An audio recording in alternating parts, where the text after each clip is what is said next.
Aloha. Aloha, everybody. Assalamu alaikum. Shalom. My name is John Rumi, R-U-M-I, and I'm here as the chair of this session, or the moderator, I should say. And I've been requested by my good friend, Professor Albertini, to come over here and be the moderator. And I'm honored to accept your asking. Thank you, Tamara.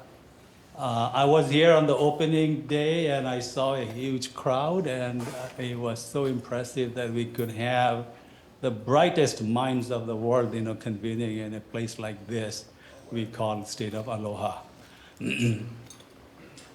I'm here, I guess Tamara said that you ought to be coming here as the moderator because I represent the Kingdom of Morocco as their honorary consul here in Hawaii. Whatever that means, I'm not a philosopher, by the way.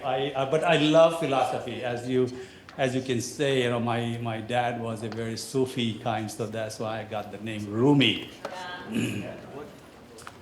That's a separate story, but as the honorary consul of Morocco, it is my sheer pleasure and honor to welcome you today, this morning, for this plenary session. Just a few things, if I may say, about Morocco. State of Hawaii, the only connections to Africa for the state of Hawaii is the connections with the Kingdom of Morocco. I was the Dean of the Consular Corps in 2018, and I took pride in saying that if Hawaii is the capital of the 21st century, there is one connections to, we gotta have one in Africa, and that is through Morocco.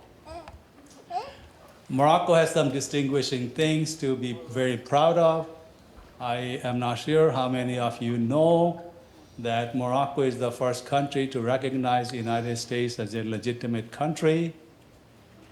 The king was there in Paris, I guess, and I think somebody big shot from here, US was in Paris too, and they talked and they said, okay, I will recognize you as a legitimate country. So it is on record.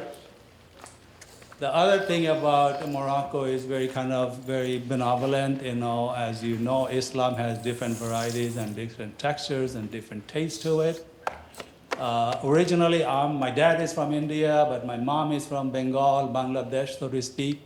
So technically, I'm a Bangladeshi American. So I am very proud of representing both Morocco and Bangladesh as their honorary consuls in the state of Hawaii. One other thing about Morocco is that Morocco has been very friendly to the rest of the country and very tolerant in terms of the religious aspect to it. I'm sure the speakers may refer to that to a certain extent. To that note, Kingdom of Morocco has donated, and another fact is that has a wonderful fountain as a token of gift from the citizens of Morocco to the wonderful citizens of the state of Hawaii. And it is right next to the state capital. So if you're visiting Hawaii and if you want to see a wonderful Moroccan Moorish fountain and things like that, please do visit that fountain in downtown Honolulu. So that's all I want to say about Morocco, Hawaii, and myself. But it is my pleasure to introduce you to our first speaker, who couldn't be here because of obvious reasons. His name is Dr. Sari Nusibe, but he has been very gracious enough to send us a video recording.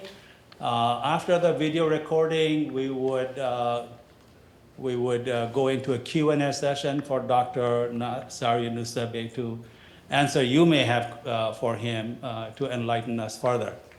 So with that, let me introduce you to Dr. Sari Nusibe. He is a Palestinian philosopher and the former president of Al-Quds University in Jerusalem. His family has lived in Jerusalem since the 7th century.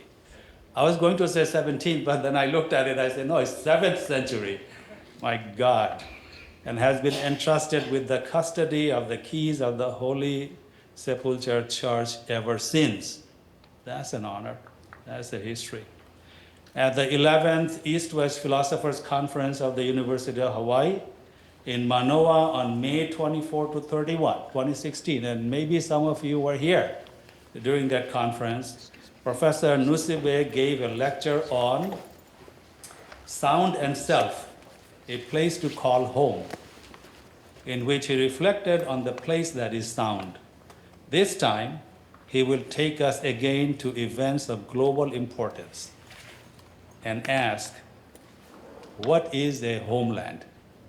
So the question that he would like to elaborate on and enlighten us with is what we call a homeland, our homeland. So with that being said, I'm going to turn it over to Dr. Sarya Nusibe. Thank you.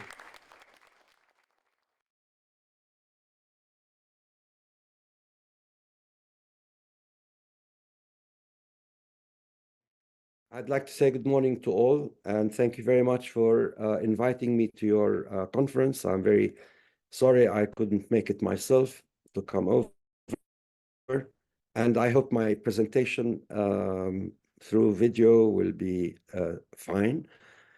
And I'm ready after the presentation, when the time comes, to perhaps join in any conversation, answer any questions. The paper I have is something that I wrote, I think, a month ago. And the situation here in Palestine changes all the time, so there's sort of constant changes. But anyway, once again, thank you very much for the invitation, for the panel, for the committee that invited me, and in particular to my dear friend, Dr. Albertini. So my paper, the paper I prepared is called What is a Homeland? And in it, I basically set out my view of what's been happening here, how it's connected with the past, on both sides. On the side of the of Zionism, its creation, its sort of unfolding the way it has, and to do with the Palestinian side of it. So here goes. So from the outset, Balfour's famous declaration about Jews, what Jews were entitled to in Palestine, was not clear. This is Balfour, you know, the British guy who basically promised a homeland for the Jews. The country was about to come under a British mandate with the defeat of the Ottoman Islamic Caliphate. And Zionism itself among Jews in Europe was still an idea and a movement in the making. Theodor Herzl, one of the acknowledged progenitors of the idea, seems to have contemplated a wide expanse of Arabia before the Ottoman defeat, where Jews would peacefully establish a home and live in prosperity and equality with everyone else already living there. As this shows in his novel, The Old New, published some 5 years after his initial The Jewish State. And this came actually several years also after the pogrom against Jews in Russia. Although amongst other things he envisaged, that's Herzl, a rebuilding of the Jewish temple in Jerusalem, its location would not be that of Al-Aqsa Mosque, and its function would just be that of a normal synagogue.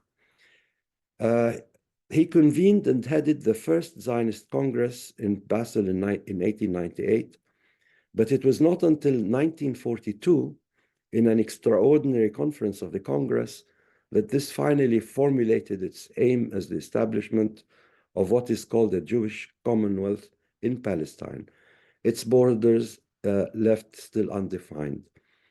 By the way, before that, Herzl was trying to negotiate an agreement with the Ottoman Caliphate to lease a piece of land at one stage.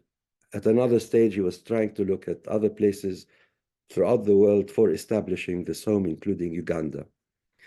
Meantime, friction between increasing and militant immigrating Jewish settlement groups in Palestine and the country's inhabitants was growing, undeterred by successive British proposals to end it.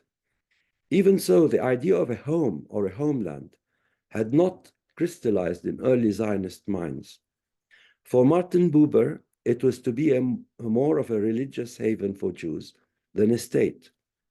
A minority of self-proclaimed Zionists at first remained faithful to Herzl's mutualist idea of coexistence.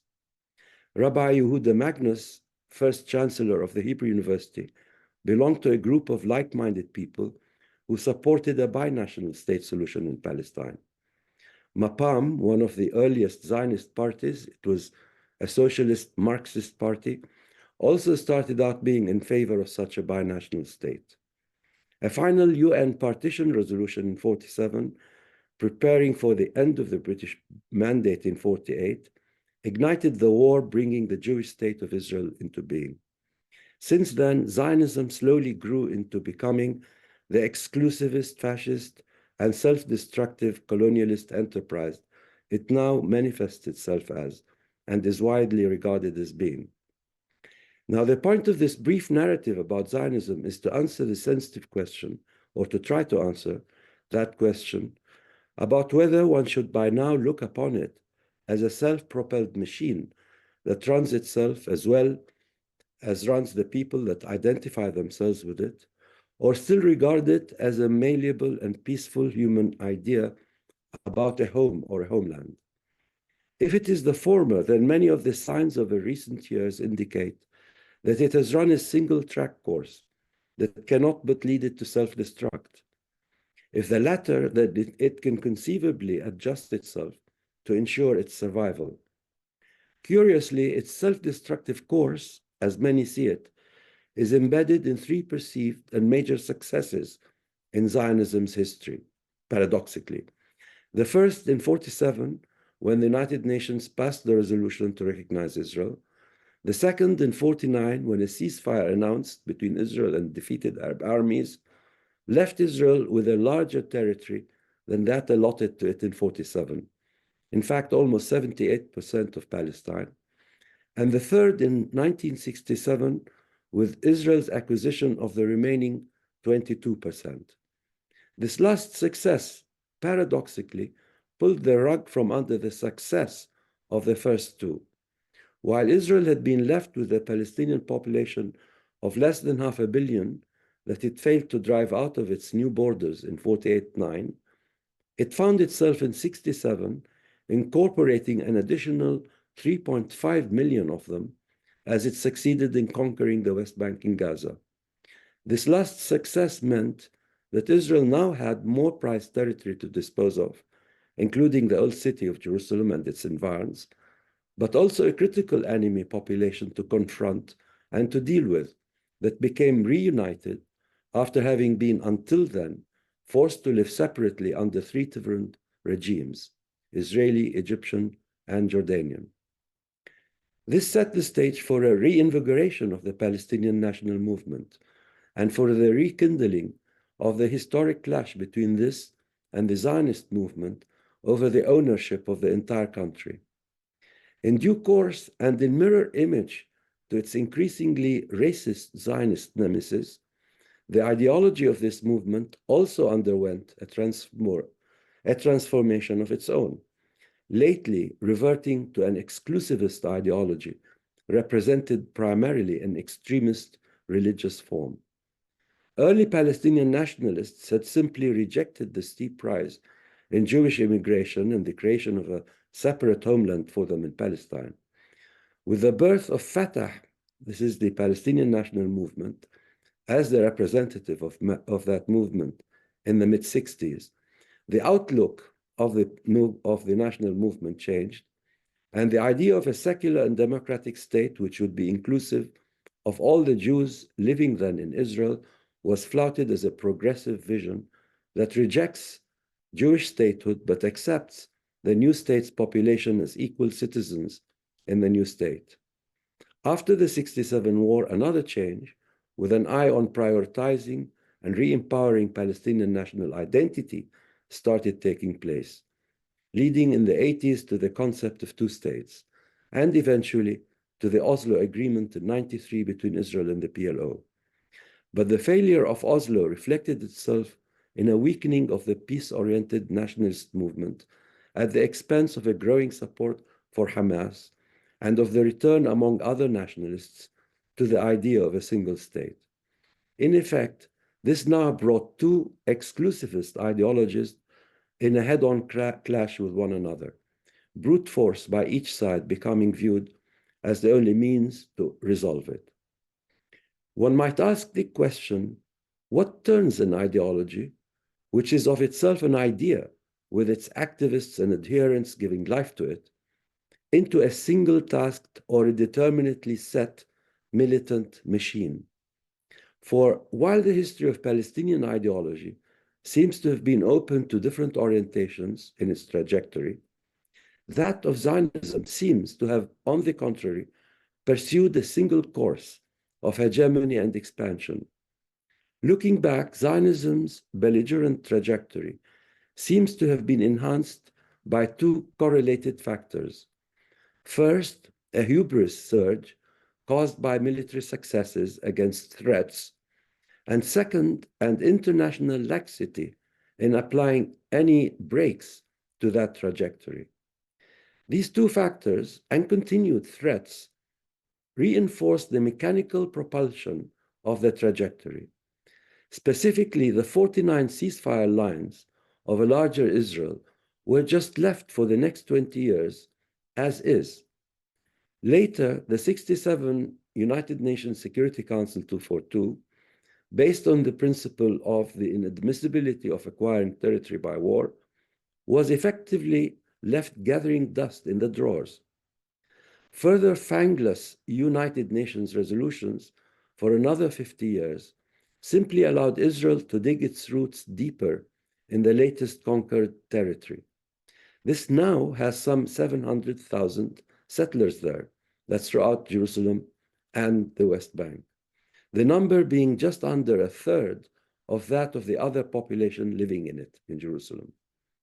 Looking with a different lens at the entire country, from the river to the sea, and accounting for all the populations living there today, there are as many Jews living in it now as Palestinians. It is the infrastructure bringing all those together and the dual set of laws and practices in place, both implicit and explicit, that give substance to the raised voices today about Israel being an apartheid state. Was this the Zionist dream of a home, or is it simply a mechanical transformation of a dream into a belligerent machine? In any case, it is what gives substance to persistent Palestinian resistance, as well as to Israel's deteriorating image in the eyes of the world.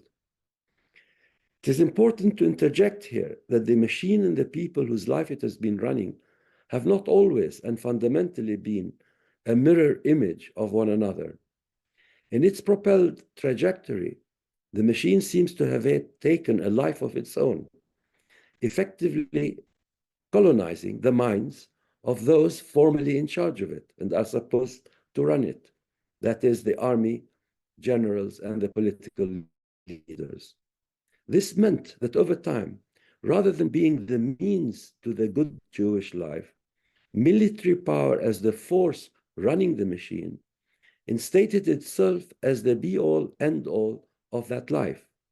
But there have been many turns in Israel's history that suggest that what the people wanted was the good life found in peace with their neighbors, rather than the never-ending show of military might over them. Yet, for as long as power at one end and international laxity at the other consolidated territorial acquisition while keeping Palestinian resistance under the lid, neither did peace with the enemy seem urgent for the machine-run Zionism, nor were its most favorable terms publicly defined. Meantime, much that is ugly happens as the machine is left to run the lives of people. One is dehumanization, or put more factually, perhaps, it is a brutal disdain for others' lives and rights. Seen another way, and borrowing from another early non-statist Zionist, it is a disconnect between I and thou, viewing it or the object simply as a lifeless something to be unscrupulously possessed and used, the exact opposite of Kant's dictum about human value. This cannot perhaps be observed in the polished mannerisms displayed by some tribe leaders or in normal settings by ordinary folk, but it rears its ugly head as soon as norms break down and men are left in their frenzy to exercise their basest passions. The enemy's human face totally disappears and comes to be replaced either by algorithmic coordinates or by bodies to be trampled on or abused. The 7th October shock reunited the people with the machine in Israel. The overwhelming reaction was that Palestinians must somehow be wiped out, no matter how. However, Israel's beyond belief 6-month destructive response slowly began to send its own shock waves back, reawakening in the Jewish people in Israel and abroad that primal question of what Zionism means, what a Jewish home is. Curiously, it also brought to the surface for Palestinians the need to define what it is Palestinians want.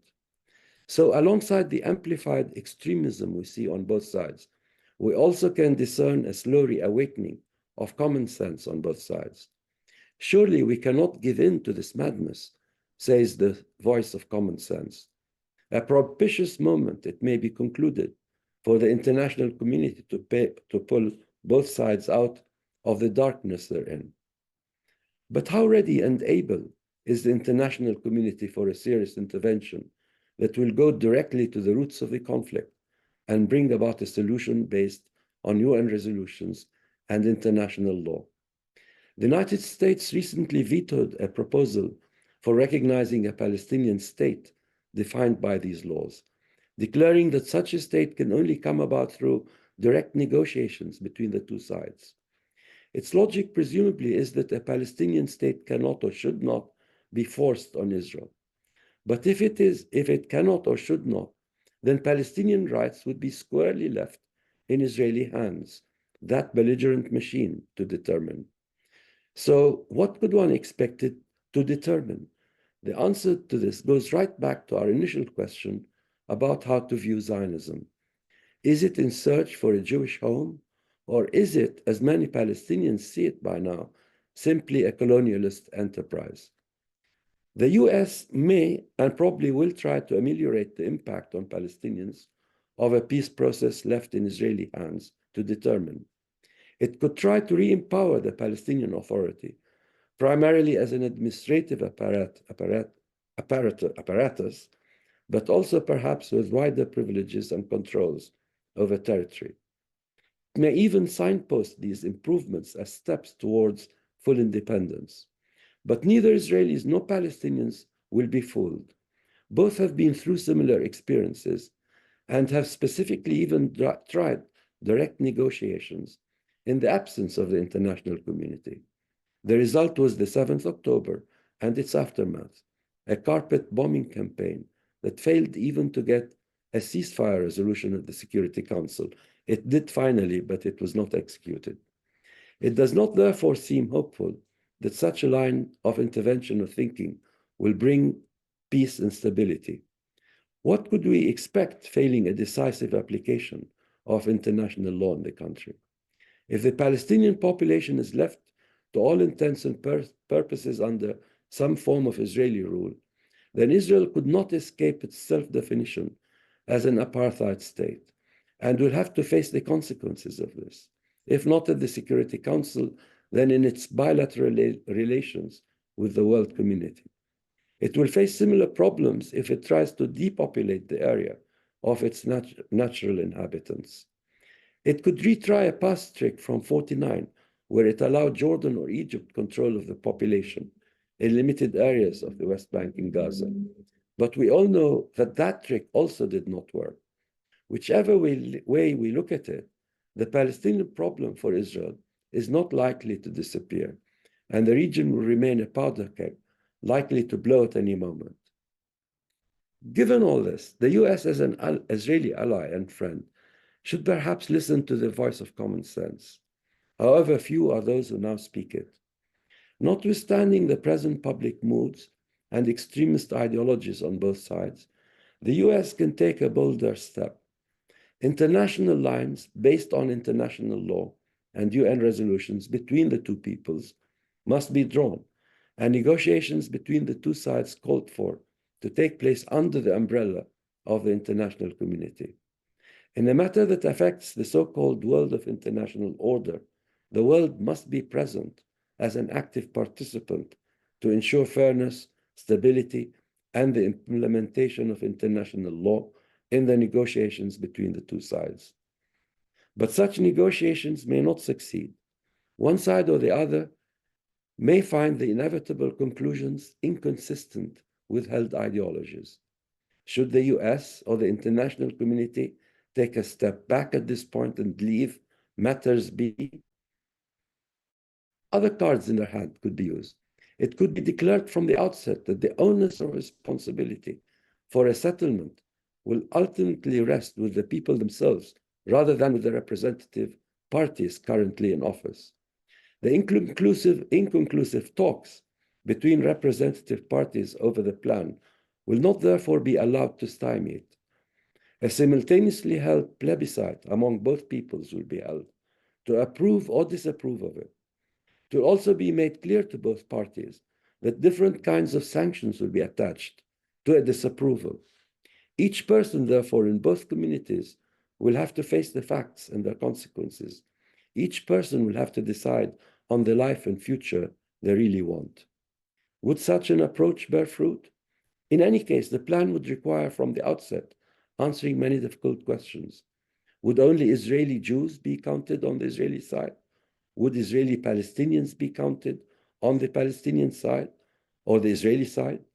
Would Palestinians in the diaspora be counted on the Palestinian side, of course? All these are part political and part technical questions that must be studied by the international community and decided on in advance. At the end of the day, though, ideologies must answer to the people whose lives they have been running. What have they offered us? Have they fulfilled their promises or purposes? What do they have in store for us? This would be a chance when individuals can seek and find their own personal concerns, where common sense may cut down on the fanciful ideologies they hold. As said, there have been verified instances in both people's histories where a fair deal seemed to be in the making, and majorities on both sides supported this. The idea of presenting the people with a chance they would be willing to support is clearly, therefore, not doomed to fail. Assuming a first step can be taken along this new path, the matter should perhaps be again left to the people to decide what needs to be adjusted in time by mutual consent. One or several consecutive forms of common coexistence can be built up over time to answer to the good life both peoples want. Some people, of course, will not listen to the voice of reason, and some ideologies will be considered being above being answerable to people in the first place. But the domain of these must remain in the minds of those who entertain them, to be better judged by that power to whom they are deemed answerable. Would such a turn of events towards lasting peace wipe away the grief, pain, and prejudices people now have towards each other, especially after the trauma they all recently experienced? The realistic answer is that this will not happen.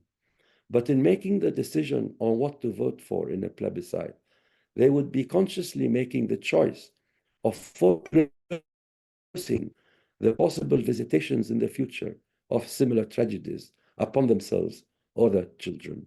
A rational choice in favor of the plan would therefore help them best in suffering the present pain for as long as it lasts. Thank you. I hope I didn't read it too fast and that my presentation was clear to all. Thank you once again. Thank you, Dr. Nusibe, for your wonderful talk. And I'm sure that based on your talk, there would be a wonderful questions that will come on the floor. So we got about 10 minutes for Q&A for Dr. Nusibe before we go to Dr. Ashraf Mansour. So thank you very much for your magnificent presentation, very thoughtful, very analytical. I had one question, and which is that what is happening to the Palestinian political leadership right now?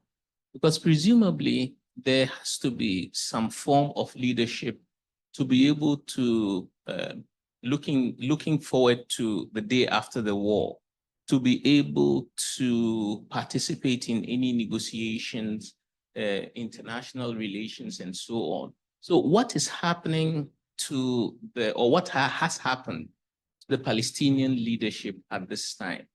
Thank you. So thank you very much for the question. And okay, so the leadership at the moment is broken up, as you probably know. So we have the leadership in Ramallah, and that has been pursuing a peace process with Israel. And it's now in a very difficult situation in different ways.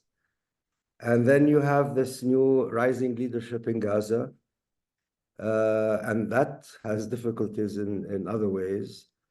But we actually probably have, are going through one of the worst periods in terms of cohesion, political cohesion. The society is torn apart, and so is the leadership. The PLO leadership, the Palestinian Authority, is facing difficulties of different kinds. It's economic difficulties about governance, difficulties about being able to do anything actually in the areas that it's required to provide services to people. And it's not going anywhere with the peace process, so it's becoming very unpopular. And on the other hand, you have this new leadership, actual leadership, on the ground leadership, Hamas in Gaza. And so it's sort of undivided in terms of leadership. One hopes if the war ends, which I hope it does, that perhaps slowly in stages, things can be put together again, and that we can go on to elections, and we can have, through elections, new leadership, a leadership that will hopefully be able to work on building up the constitutions of a new state. But it doesn't look very good at this moment. Hello, I was interested in your description of who might be consulted in voting, whether it would be people there now, or whether it would include the diaspora. That could have some implications to future political moves other places, as you know, perhaps even in Hawaii. What would your ideal situation be? What do you think is most fair about who should vote for the future of Palestine?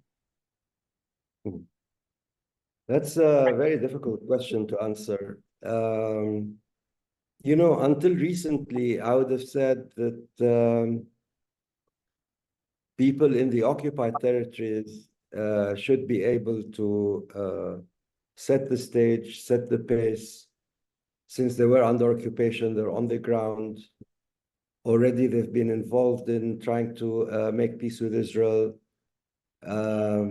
They could together build a new future. Now, if that is possible, still, then I think maybe they should be given the right to have first say, if you like. Now, if the situation changes drastically, that's to say, if there's no future for a two-state solution anyway, so at this point in time, I think perhaps everyone should somehow or another become involved in just deciding what Palestinians really want, what they want for the future. I don't think we've had a lot of comfortable and quiet time in which we've had discourse amongst ourselves as Palestinians, both Palestinians that are in the diaspora, Palestinians in the occupied territories, Palestinians even in Israel. We haven't really been able to have a proper, open, collective discourse about what it is that we want. And in fact, even discoursing about what we want is very much dependent on the facts on the ground. So it's not really easy to get to that point of having such a discourse. But if assuming that this war that's going on, it will come to some kind of end soon, I presume that then there will be international interest in trying once again to revive a peace process and to revive the drive for a two-state solution, in which case, presumably, as I was saying earlier, the people in the occupied territories probably should have first say, and should, through elections, develop some kind of government or elect a government for a Palestinian state that will then be a state for all Palestinians who wish to be part of that state. But if there's no two-state solution in the horizon, well, I think, all Palestinians should just decide, what we want. There's a lot of interest now, once again, in a one-state solution, but it's all just interest expressed. There's not much discourse about this, whether it's realistic, which will go forward, and so on. And this is the kind of discourse that has to involve Palestinians across the board, I think. I hope I understand. I answered you. Thank you for your talk. I have a question that's a little bit of a zoom out, especially given the way that you've spoken of the importance of a homeland and then of how individuals in a certain place are able to have or not have a homeland. Could you say a little bit more about what a homeland is? Well, to tell you the truth, it's a very difficult, I'm not sure if there's one particular meaning for that particular word. It probably means different things for different people. A homeland is presumably for some people not only a place where you live in the context of a small collective, but in a larger area. So, for instance, I would associate a homeland with the people themselves, with the language, with the culture, with the geography. I would also associate it, however, with psychologically, with peace of mind, with a place where you find rest, where you can have your feet on the ground and feel safe where you are, but also not just as an individual, but as part of a community. Now, to me also a homeland is a place you grow up in, you go to school, you educate, you marry, you have children, and so on and so forth. But I'm sure, this is it's a personal sort of, just like that, understanding that I have in my mind. But I'm sure that it has a lot of meanings for different people. But it's the safest thing that you can actually imagine that you can have for yourself, to be in your home and to be in your homeland. So again, Tamara Albertini, University of Hawaii. Good evening, Sari. Nice to see you. I wish you were here, no question about it. Sari, when I was young, I had this dream that there would be a Palestinian Gandhi who would, have people march with him, lay down on streets, train tracks, and so forth. And of course, it was a very naive dream, but just to, think about it for a moment, let's say such a Palestinian Gandhi were to be born. Let's say you were the Palestinian Gandhi. What would be the challenges within the Palestinian community and without? Can you just maybe think of possible scenarios? Thank you. Thank you, Tamara. Yeah. I couldn't be born again, for one, so I think you'd have to count me out. But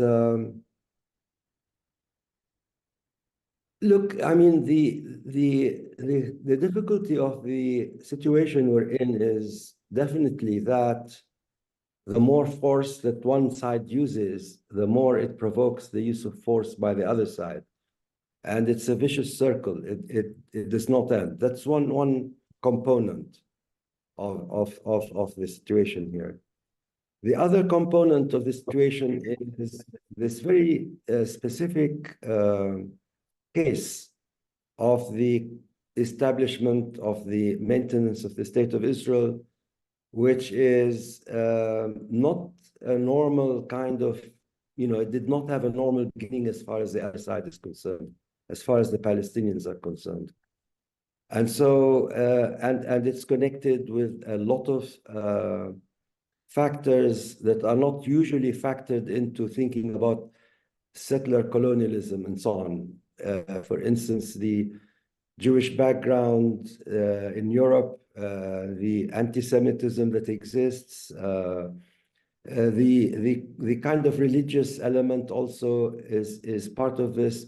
So we have a difficult kind of opposition here between two sides, driving each one to the use of force in a way I think wouldn't necessarily happen in other situations or in other, say, colonial situations.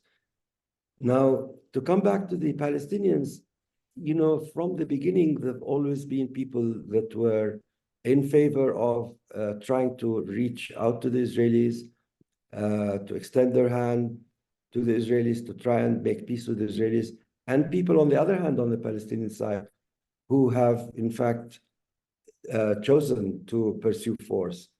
And this has continued for the last 70 years. We've always had these two kinds of people, and they've always been at odds with one another, very often at odds with one another. Sometimes leading to violence, the people that have been in favor of peace with the Israelis, for instance, right from the outset, from the beginning, being harassed by the other side, the ones that wanted to resist the Israelis with force. And it exists still today to some extent. Nonetheless, I still believe, I believe that, in fact, it is very important for the Palestinians to express, continue to express, or to express clearly the message of peace that we have. Now, why? Because partly, in fact, this is the only way forward for us. The Palestinians, in my own view, can only really create a future for ourselves together with the Israelis if we did manage to make clear to the other side that we are in favor of peace, and that what we want is simply to live in dignity and to live, in whichever way also that suits the Israelis, that would preserve this dignity to us. And that's why, whether it's one state with equal rights for all, whether it's two states, and, it cannot but be like this. We cannot have peace unless we have that kind of peace, with people on both sides feeling at least comfortable with the mode of coexistence that we can create for ourselves.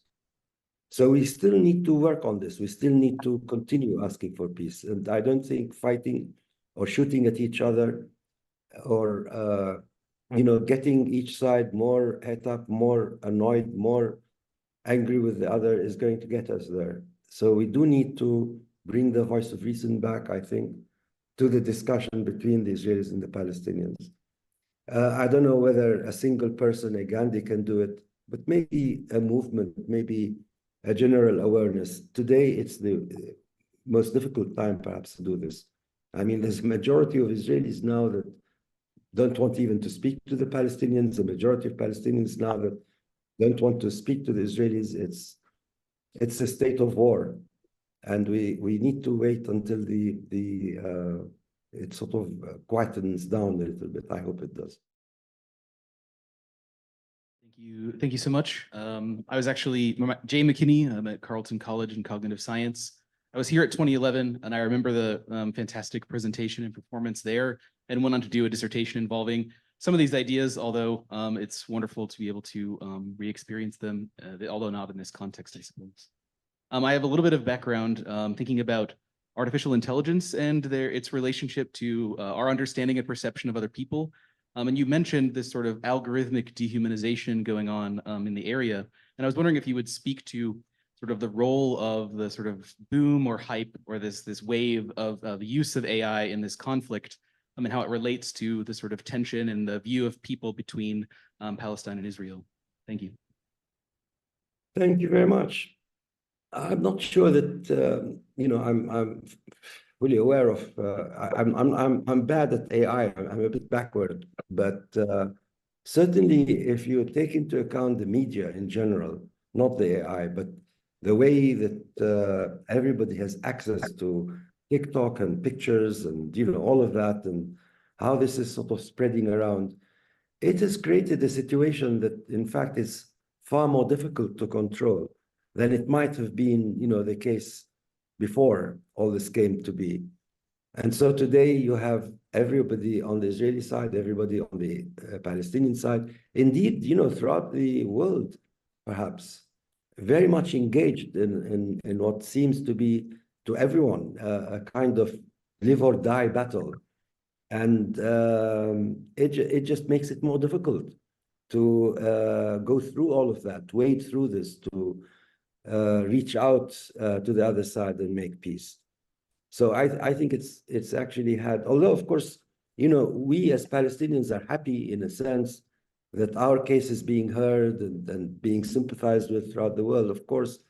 But at the same time, you have to take into account that even as we have this recognition, at the end of the day, what we want on the ground is really to have peaceful lives. We want to be able to, have our own institutions, our own schools, our own peace, raise our children. And this is really only doable if somehow or another, I believe we can just straight,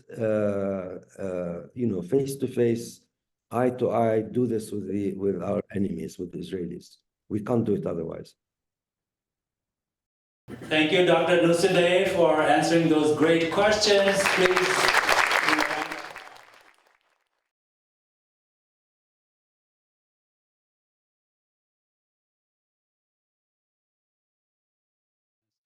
So it is now my pleasure to introduce to you our second speaker, Dr. Ashraf Mansour.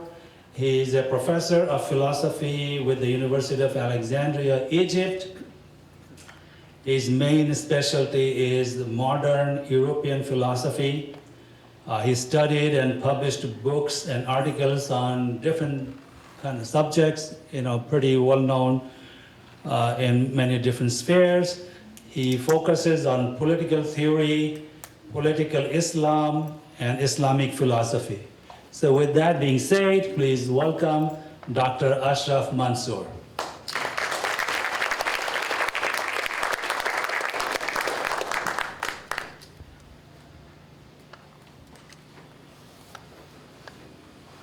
Thank you, Jan Rumi.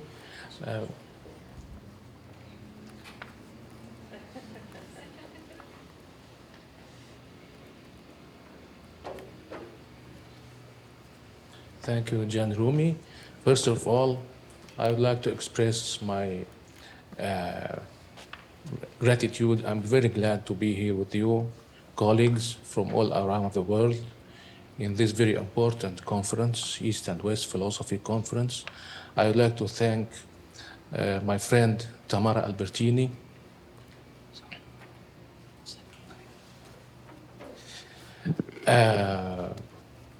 I've met many colleagues. I made and I'm making many new friends in all specialties and in all ages. That will be very useful opportunity for me for further cooperation between us, between Egypt and many parts of the world, between the University of Alexandria also and many universities around the world. And it is good. It is good for the profession of philosophy in Egypt and and all of the Arab world at the same time. My presentation will focus on the Arab Spring and the aftermath of the Arab Spring, especially in Egypt. I will concentrate on Egypt because Egypt, as you will know, you are well known. It is the central country in the Arab world, the most populated and the most complicated socially and politically. So I will concentrate my talk today on the case of Egypt and on the revolution of January 2011 and its aftermath. The 30th of June 2013 was an aftermath also of the January Revolution. And we'll talk a little bit about the present situation in Egypt. So the presentation covers the time frame of about from 2011 to 2024. First of all, it's my friend actually. Last year, when I talked to him about the revolution, the January 2011 revolution, he said, "Don't remind me of it. I don't want to talk about it anymore. This is political despair, okay? This is the effect of trauma, of a failed revolution." This sentence is representative of many, many feelings and emotions of Egyptians in the aftermath of a failed revolution. So,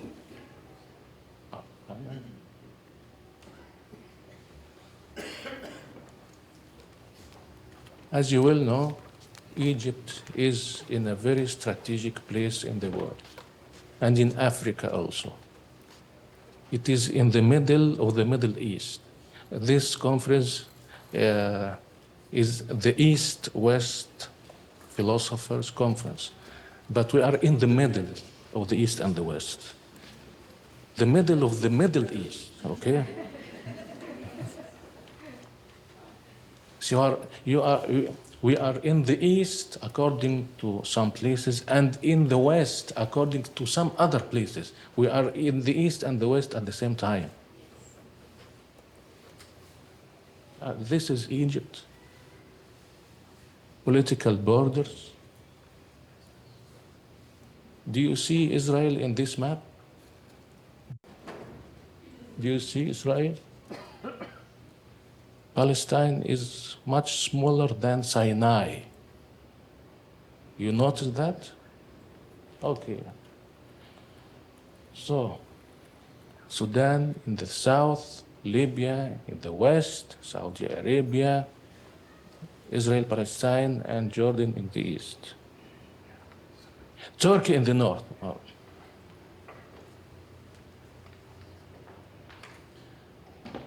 First of all, and very quickly, I will try to I will present the main arguments, the main steps of my argument.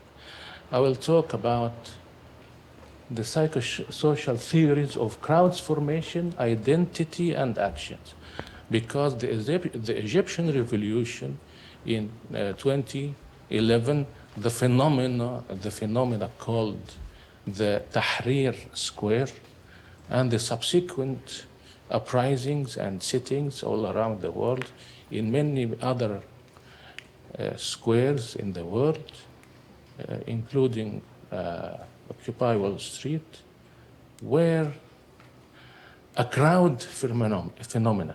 It is a crowd. A revolution is a crowd of people protesting and dissenting. So it is a crowd. And to understand a revolution is to understand crowd formation and crowd psychology. And political despair, I think, in my opinion, is a symptom of this crowd mentality, as we shall see right now. Yes, I will speak about the concept of political despair and the conception of political despair, and I will try to link it to trauma.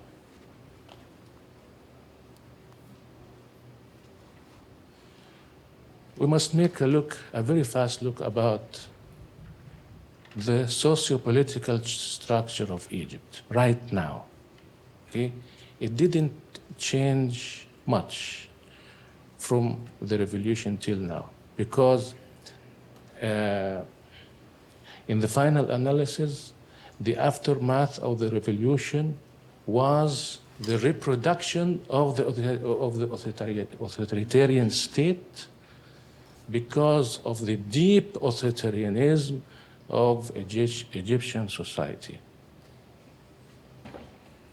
and a triumph of the counter-revolution. Authoritarianism is what is called the deep state. The deep state is the authoritarian state.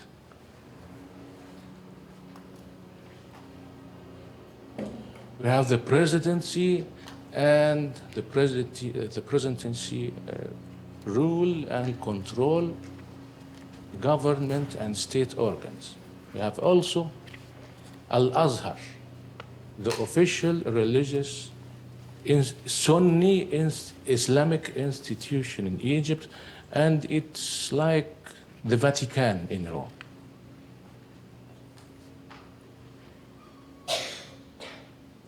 And Salafism, a fundamentalist, populist movement, and I think that many Egyptians are fundamentalists in their mentality, in their emotions, and in their political attitudes.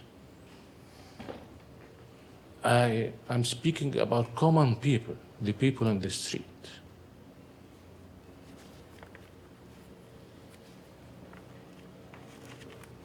Yes, this is Shaykh Imam Ahmad Al-Tayyib, the Shaykh of Al-Azhar, the Imam Al-Akbar, the great Imam in Egypt, the head of the most respectful Sunni Islamic institution in the world. He is now a very powerful man.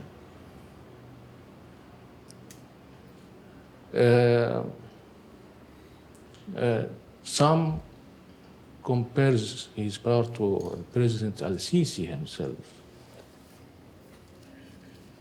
Yes, this is Al-Sisi. Most of you, I think, know him from the news and the pictures. During a prayer, the Gum'ah prayer, the Friday prayer in some mosque in Cairo, behind Ahmad Al-Tayyib.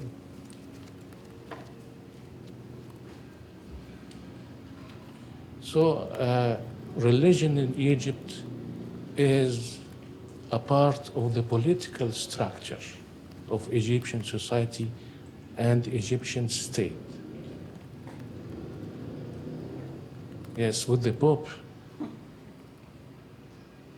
2 popes, or 2 shaykhs, or 2 imams.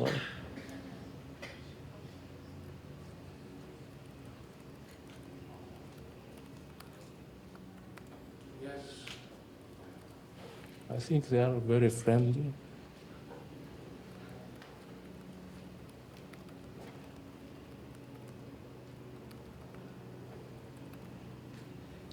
The last point I want to make is characterizing the nature of the ruling system in Egypt. It is called Bonapartism.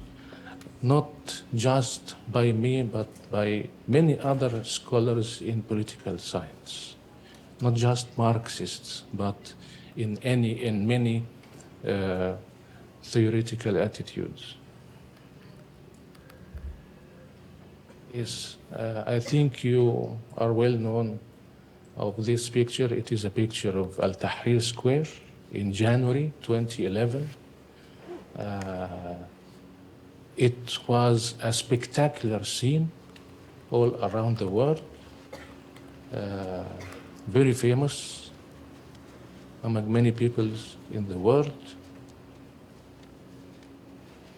This is a sit-in and a camping at the same time. Those are tents in the very middle of the square.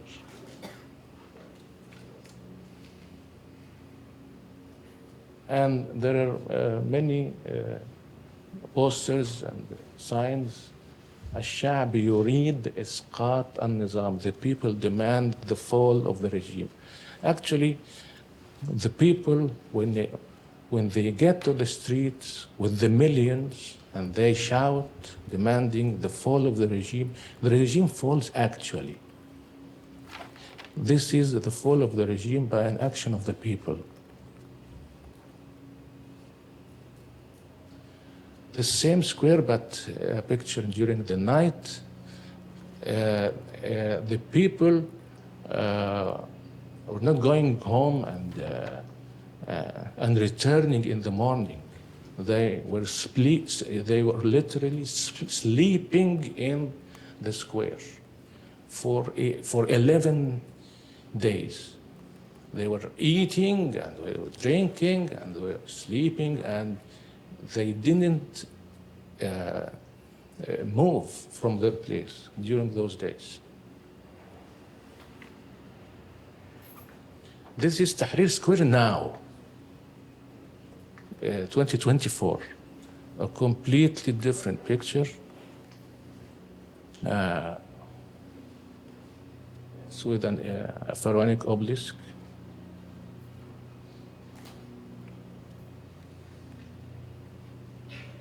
This picture is taken by me in the very first hours of the demonstrations in Alexandria. We walk in the street for about an hour, and this is Mubarak's picture in one of the streets of Alexandria, and it's being cut out, as you notice. So this is the very first moment of the revolution, the 25th of January. I participated also in many demonstrations during those events. This is Alexandria also. I'm from Alexandria, so actually I took pictures from Alexandria. As you notice, all those pictures taken by me, first-person perspective.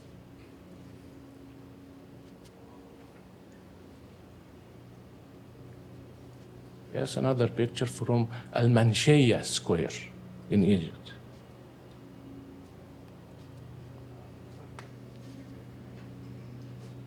Some friends also, and they demand لا عسكرية ولا دينية نريد دولة مدنية. We don't want a military rule nor a religious rule. We want a civil rule. But actually, nowadays we have a military rule and a religious rule, and we don't have a civil rule. Okay? The one on the left is my wife, by the way. This is Ibrahim Mosque, a very famous mosque in Alexandria.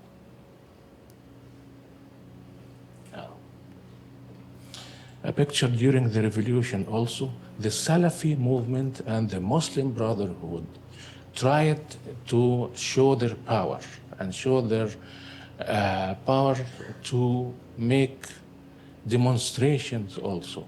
So they organized demonstrations during the night, during the curfew of the military. This picture is just in front of my house in Alexandria. I live in front of McDonald's, actually.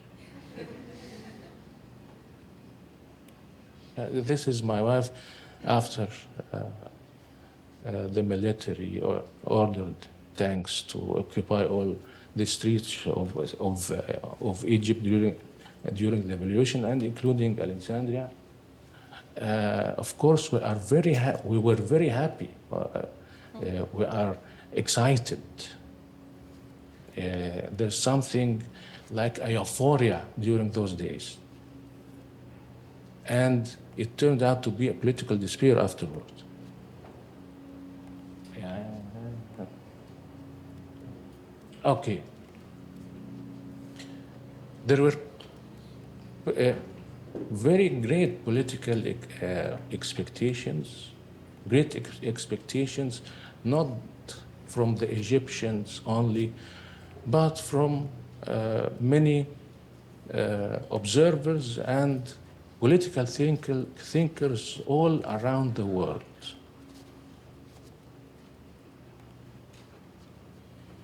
They were very optimistic about the Egyptian revolution in 2011 and 2012 also.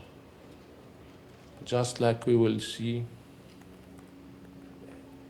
Judith Butler in a very famous article of her, Bodies in Aliens and the Politics of the Street.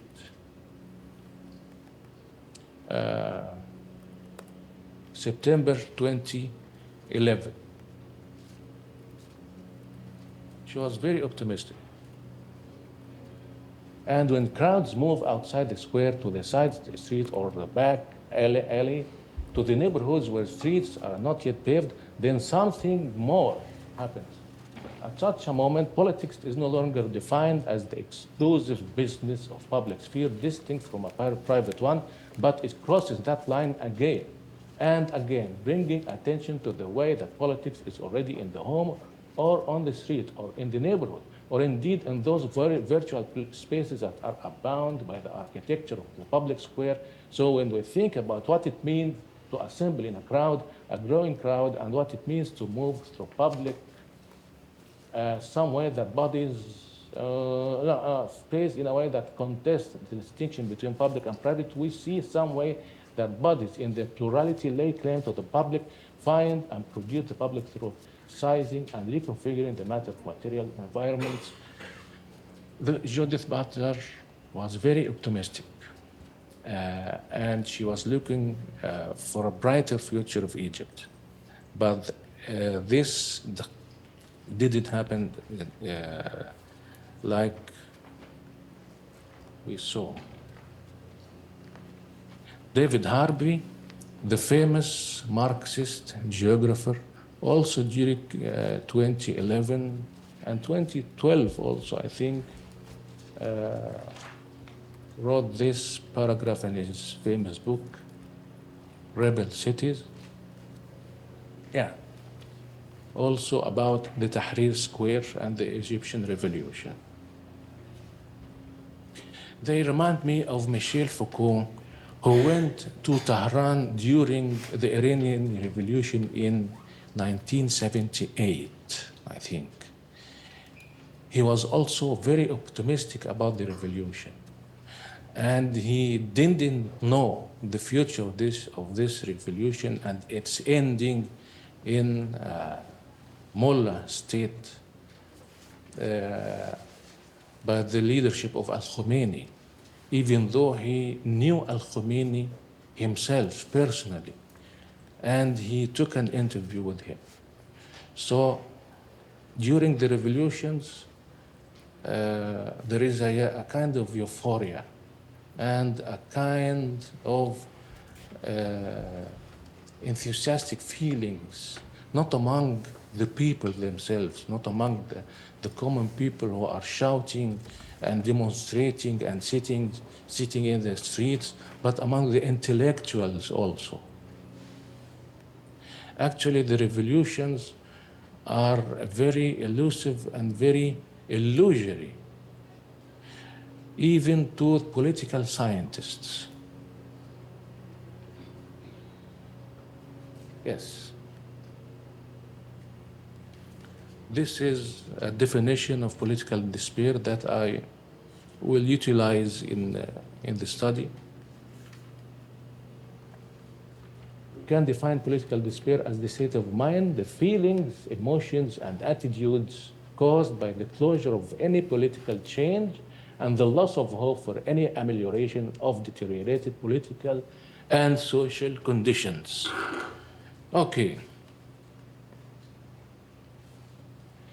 The failure of the revolution, chronic national disappointments, humiliation, and the deepening economic crisis are some of the main infrastructures of political despair, and I am speaking about Egypt and many other Arab countries of the Arab Spring.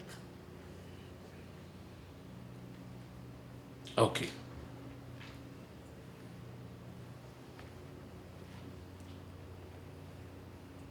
So back to the article.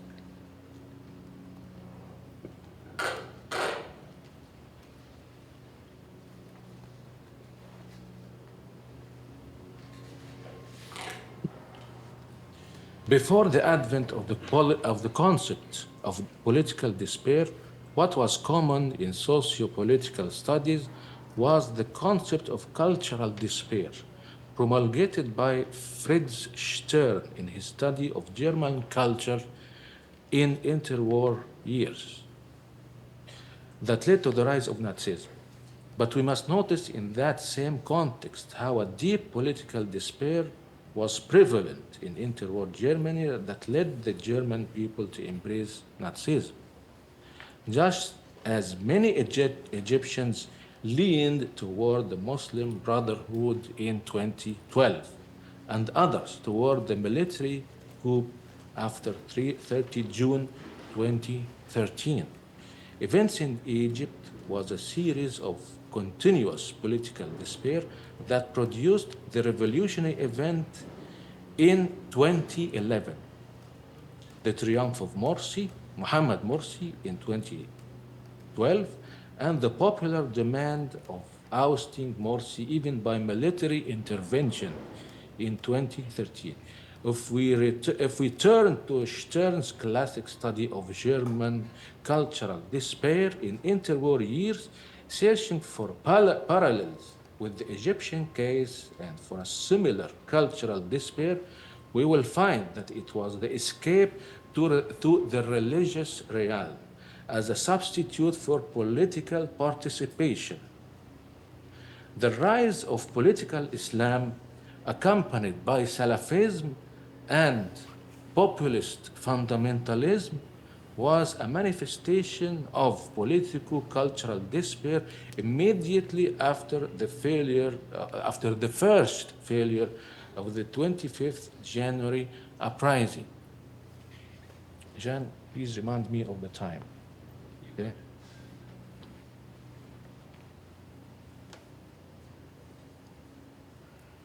We can define political despair as the state of mind, the feelings, emotions, and attitudes caused by the closure of any political change, the loss of hope for any amelioration of deteriorated political and social conditions. In the case of Egypt, it is the reproduction of authoritarianism and the police state, accompanied by the insurgent fundamentalism that caused the present political despair. In a word, it is the socio-psychological condition during the triumph of counter-revolution. And we must bear in mind that counter-revolution is in itself a revolution in the literal sense of the word. That is a revolve, a recycling of a previous situation. What I want to emphasize is that political despair is not just a feeling or a subjective emotion that is generalized among the population. It is rather a part, an organic and constituted part of a real situation, of factual harm, injustice, and violence done to a people, especially if this people was being revolutionized and highly politicized previously in a sudden mobilization and corruption and eruption of anger in streets, and the beginning of the formation of a general political will that is the a priori condition of democracy or any slight democratic change. But emotionalism and cognitivism prevail in recent studies of political despair, and it shaped the conceptualization and utilization of the concept itself. In Egypt, the situation is completely different. Very high percentage, it is the real economic conditions that matter.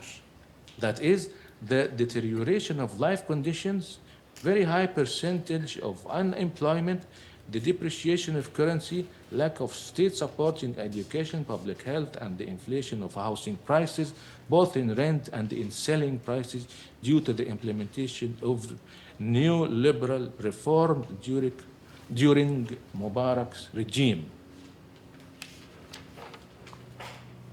Yeah.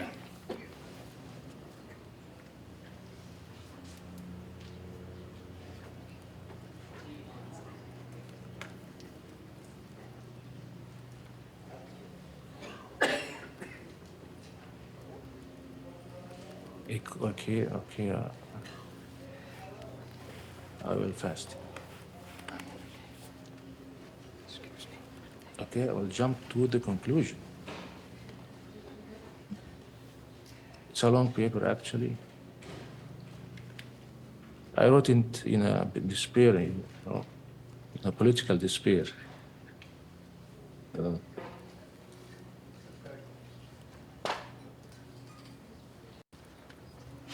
Yes.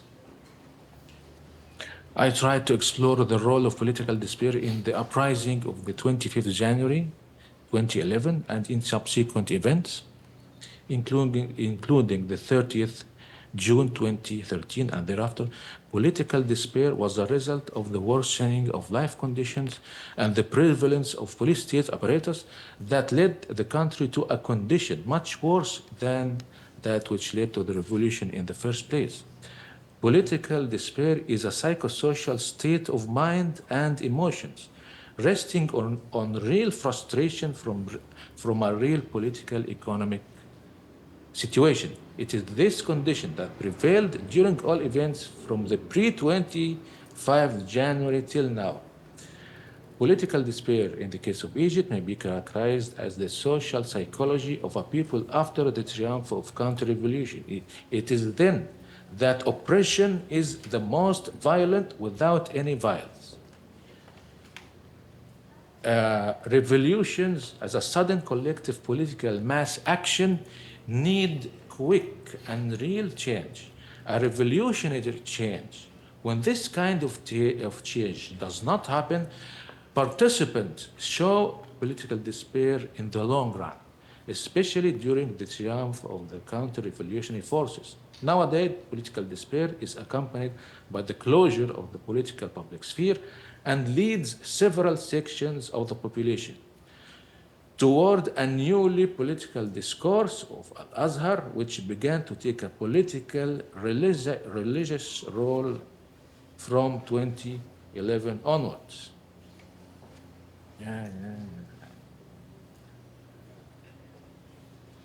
Yes, we can characterize political despair now. Neither the armed forces nor the subsequent regimes allowed forming political parties after the revolution that can carry out its objectives. If Egyptian society now is forcibly depoliticized, it is due to the Bonapartist regime. Sorry, I have no time to explain what is Bonapartist regime, but it's in the paper. Thank you. That many political actors preferred and surrendered to in opposition to the Muslim Brotherhood regime. Thank you very much. Thank you.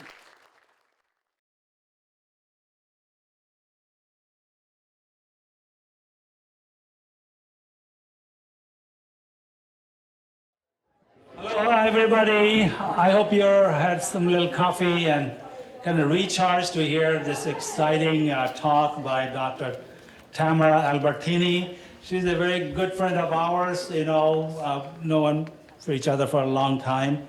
She got her PhD from the Ludwig University in Munich, Germany, and her her specialty within the Islamic philosophy. I'm sure she is doing a lot of other areas in philosophy, but within the Islamic philosophy, she aims to reintroduce the vigor and vision of Muslim intellectual contributions from the classical period.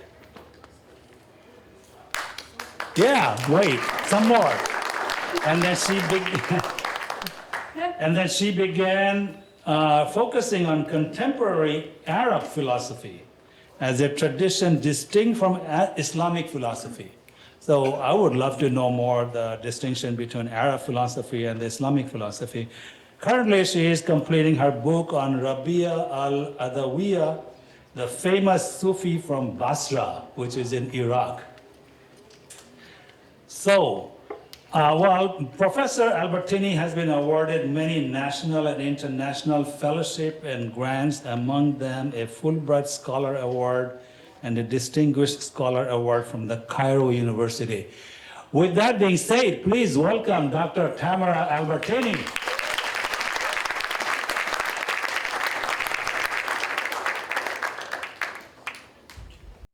We can start without the leg. It's you.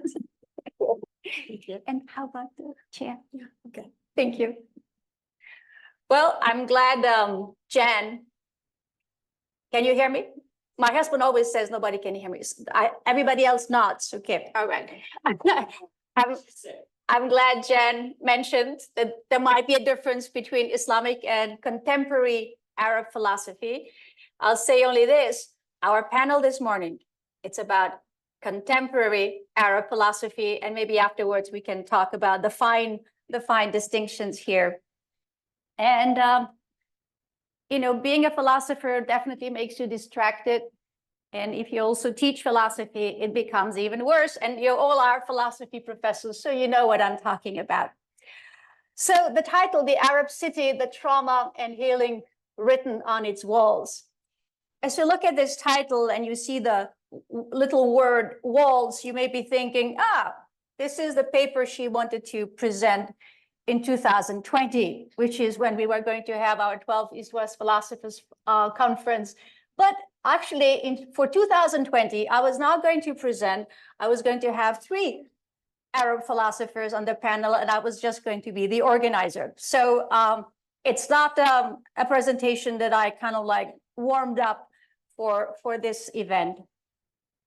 At the 2016 East-West Philosophers Conference, I delivered a presentation on the Arab city, and I'll do that again this time, concluding with a striking satellite image depicting Cairo's nighttime illumination, nearly blending with that of Alexandria, a city situated 130 miles away.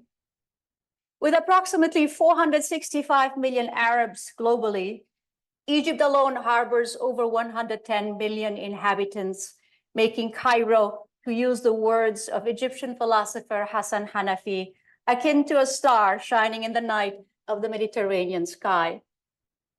Yet this luminous portrayal belies Cairo's raucous reality. I wished I had a recording to convey some of the noise in that city. But there is a way for you to tune in, not now, later. All you need to do is watch, for instance, In the Last Days of the City, a 2016 film by then young Cairene director Tamer al-Said. It vividly captures Cairo's bustling ambience amidst the backdrop of state radio broadcasts referencing then President Mubarak, bombings and societal unrest, the incessant hum of traffic and the daily presence of street protesters punctuate the city's frenetic rhythm. Some clamor for governance guided by the Quran, while others are on strike or decry the corruption ingrained within the regime. Amidst this urban cacophony, a poignant question echoes. How can one perceive silence amidst Cairo's clamors? It's a line you can hear in the movie. Is silence even discernible amidst such tumult? However, a profound insight emerges from the film's narrative when a character muses, when sudden silence descends, it signifies the passage of an angel. Does this sentiment imply that serenity rarely graces the bustling streets of Cairo and other metropolises? Halfway through the movie, one sees Tamer al-Said turn off the official radio station. A precious moment of silence ensues. He then immerses himself in the documentary he's preparing about a prestigious Egyptian calligrapher. Notably, it is silence that has him find his way to the art of writing. Silence and letters, Arabic letters, belong together. In his interview, the Cairene director then asked the calligrapher, "Where has poetry gone?" The answer is striking in its simplicity. And I quote, "Poetry is everywhere waiting to be written." Indeed, it even appears on city walls. How else to make oneself heard in the vast noise of an Arab city?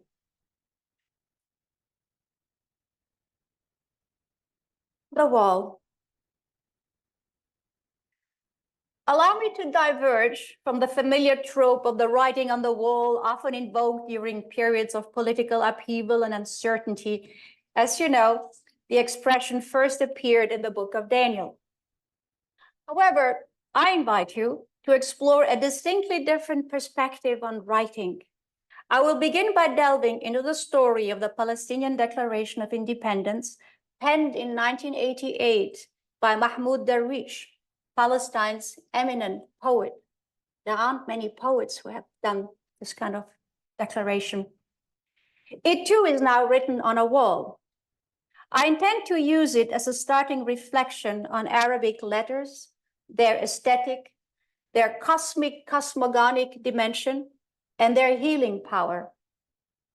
The declaration opens solemnly, evoking the timeless connection between Palestine and its people.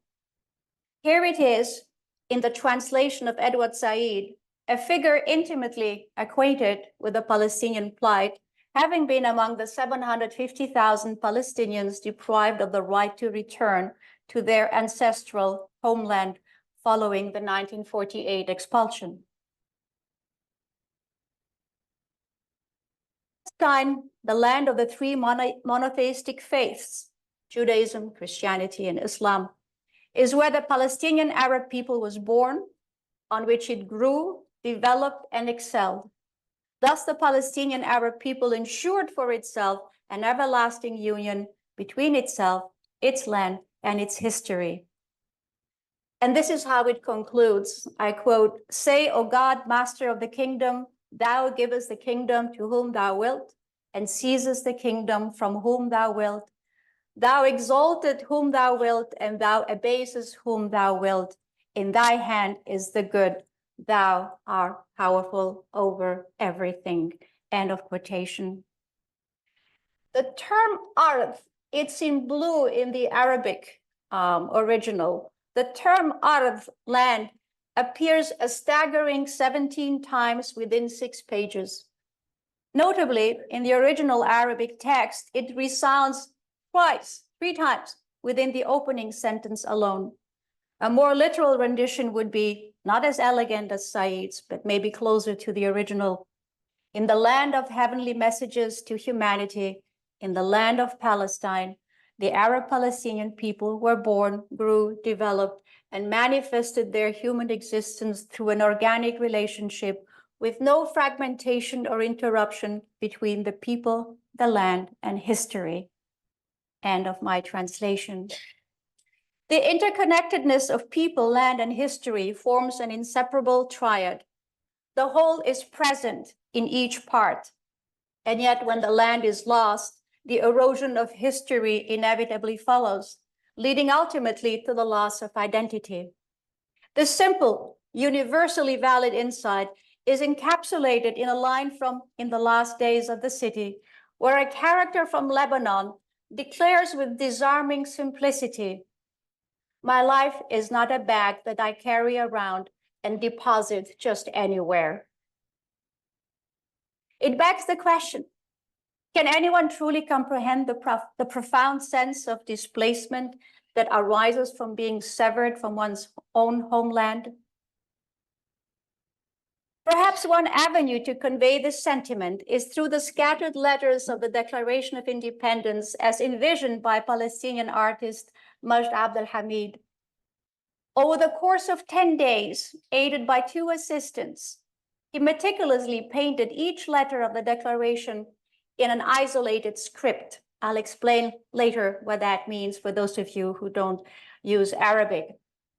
The resulting artwork stretches across a 14-meter long and 2-meter high expanse of an unsightly cement barrier, the 700-kilometer wall of separation dividing 2 communities, the Arab-Palestinian and Israeli. The symbolism inherent in this act is potent. Yet one must ponder, can the mere reassembling of these scattered letters resurrect both the people and their land? I come to my next session. The world is a book. It came into being through speech. Every major civilization holds a deep reverence for its written language and cultural symbols. The Islamic world is no different. It cherishes not only its own script, but also embraces the alphabets of other cultures. A modern example of this appreciation is the Biblioteca Alexandrina. It is thanks to this professor right here, Professor Ashraf Mansour, that my husband and I got a chance to visit this spectacular building, absolutely spectacular. The Biblioteca Alexandrina was inaugurated in 2002 on the historic site of ancient Alexandria's library. This institution proudly displays a comprehensive collection of 120 scripts from around the globe. You can just see some. And as could be expected, it also houses a writing and script center. Similarly, and this should make our Chinese participants happy, the library of the Beijing Foreign Studies University mirrors this multicultural ethos by showcasing a diverse array of world alphabets. So what you see there is library in many, many languages, among them also in Arabic, maktaba. In the Islamic tradition, however, letters hold a significance beyond being mere building blocks of meaning. They can embody the essence of the world itself. This concept is different from Galileo's renowned metaphor portraying nature as a book. Here is what he wrote to Virginio Cesarini in 1623. Philosophy is written in this grand book, the universe, but the book cannot be understood unless one first learns to comprehend the language and read the letters in which it is composed. It is written in the language of mathematics, and its characters are triangles, circles, and other geometric figures. Galileo's metaphor became iconic in Western culture. Although it was not novel at the time it was disseminated, the similar analogies appear throughout early patristic literature, so church father literature, and this brings us now to the heart of my paper, also in Sufi, meaning in Islamic mystical texts. In his Risala al-I'tibar, Andalusian mystic Ibn Masara draws a compelling parallel between the book, that is God's creation, and a book wherein science, the Arabic word is ayat, plural of ayah, and a term that is also used for Quranic verses, which suggests a correlation between the book of creation and the book of Revelation, meaning the Quran. Translations of the title Risala al-I'tibar include epistle of inference, of contemplation, or of interpretation, with epistle of interpretation being the one I prefer due to its linguistic connection to ta'bir, a term meaning dream interpretation and also scriptural allegorical exegesis. Fakhr al-Din al-Razi, a follower of al-Ghazali, relates ta'bir to its cognate abra, implying that interpretation involves a journey akin to a tear traversing one's cheek. Charming, isn't it? One could write a paper just about that. Ibn Masara's epistle of interpretation offers intriguing insights into the relationship between the two books. The book of Revelation descends from above, following a Neoplatonic trajectory until it reaches the faithful, while the book of creation necessitates an interpreter, commencing with the inorganic world and thus reading in an ascending order. The ascent, of course, is also connected to Neoplatonism. It is easy to see It is easy to comprehend that the descending and ascending movements are complementary as movements. Epistemically speaking, however, the way up and the way down are circular. The knowledge value is the same. Ibn Massara is quite clear. What you acquire while ascending is the same as what was revealed in a descending trajectory, which implicitly makes everyone a recipient of the knowledge of revelation. However, to grasp the intended reading by the Andalusian mystic, one must also consult his Kitab Khawas al-Huruf, the book of the properties of letters. The title hints at the 14 disjointed letters, the muqatta'at, found in the beginning of 29 out of 114 Quranic chapters, each appearing in different combinations. These 14 letters, comprising half of the Arabic alphabet, are also called the principles, awa'il, or the openers, fawatih. Notably, 4 Quranic chapters are named after the letters preceding them. You see, loose letters in Arabic have names. Among these, the most recurring ones are Alif, Lam, Mim, and Ha. They each appear 6 times. Intriguingly, Alif, the first letter of the alphabet, same thing in Hebrew, Aleph, right, is always followed by Lam, which invites perceptive readers to search for more possible patterns. Among Ibn Massara's interpretive techniques, one also finds him use metonymy, which allows these mysterious letters to figure either in the beginning, in the middle, or the end of a word. For example, Lam is correlated with Lawh, so la, right? Which means literally tablet, but is usually, in a context like this, referring to the Lawh al-Mahfuz, the preserved tablet or mother of books facing God's throne. While Ta stands for the middle letter in Fitra, the primordial human nature. Finally, Nun concludes Kun, be, the powerful divine command that called into being all of creation. Notably, the beginning of Quranic chapter 68 says, Nun wal qalb, Nun and by the pen, suggesting a connection between that letter, Nun, and writing. In time, mystics in the tradition of Ibn al-Arabi, who of course was born in Andalusia, used the shape of the letter Nun to suggest that it was a primordial ink holder, feeding a primordial pen to trace letters on a primordial tablet. Speak of a culture in love with letters. There are archetypes even for writing essentials. In scholarly literature, Ibn Massara's letter mysticism is classified as type beta, unlike type alpha, that is characteristic of classical, let's say, mainstream Sufism and canonical Islamic sources.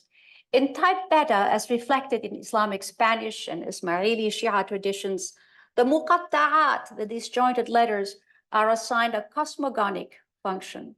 They are part of the creation of the whole universe, which indicates that they obviously play an indispensable role in the creation and structure of the universe. In another Andalusian source, written at about the same time as Ibn Massara's The Book of the Properties of Letters, God's creation is understood to have come into being through both speech, the Arabic word is qawl, and action, fa'l. This perspective posits a complementary binary scheme where creation is seen as the harmonious work of 2 fundamental forces.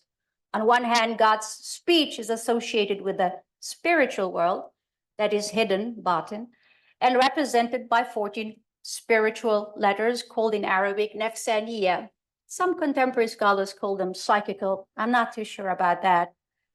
These letters are believed to possess a deeper significance that lies not necessarily beyond, but rather underneath the physical realm.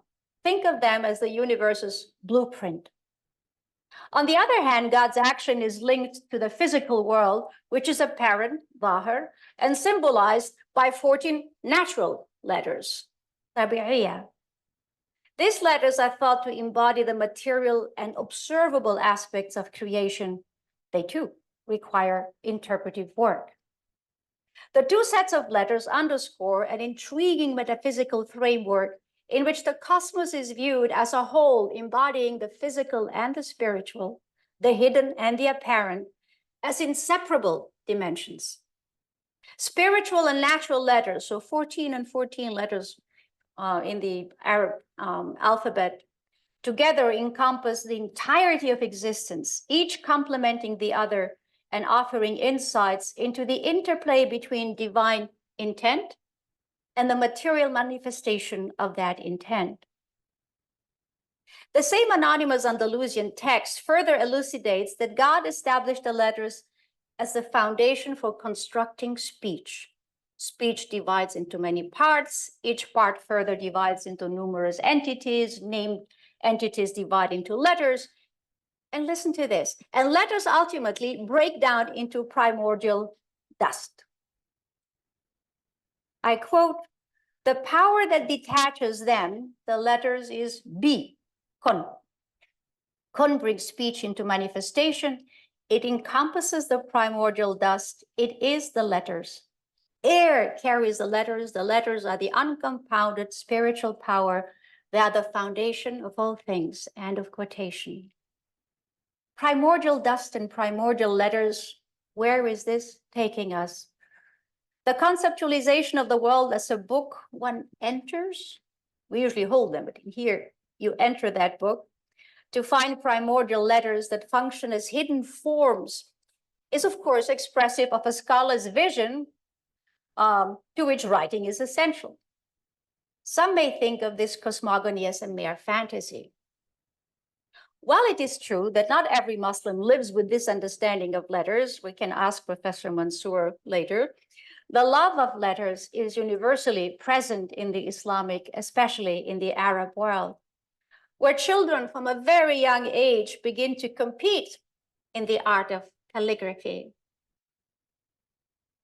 I come to my next session.